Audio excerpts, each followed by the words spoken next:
guys नमस्कार नमस्कार good morning बिहान बिहान के खाएको के हो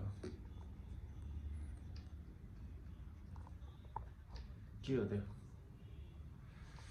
ल आज चाहिँ कपाल काट्नु पर्यो यार पकाउने तरिकाले होइन कस्तो देखाएको त पछाडिबाट कस्तो छ ए पछाडिबाट ठिकै छ त कपाल त मेरो लामो भयो भने राम्रै देखिने रहेछ ठिक छैन गाइस काट्दा ठिक होला कि कस्तो ठिक होला तर काटेरै हेर्छु है त कस्तो देखिन्छ ल ल अब काटेको भिडियो आउँछ ल कपाल काट्ने भन्यो गाइस होइन 170 मा 170 को चाहिँ तरकारी किनेर ल्याए भिडभाड भएर कपाल काट्ने ठाउँमा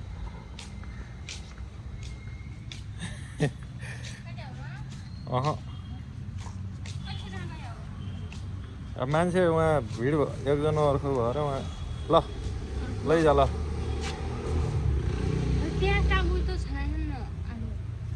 आज चाहिँदैन भोलो पऱ्यो मेरो कहाँ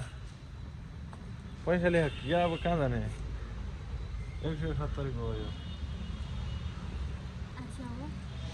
पैसा अब कपाल काट्नलाई छैन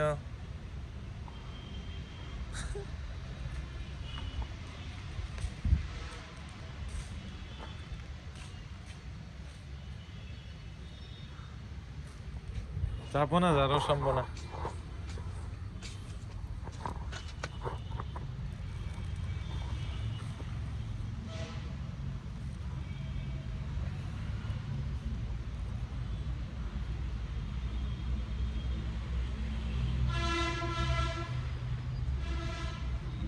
मच्छर भनेर पट्टा हान्ने मन लाग्यो दादा उठ्यो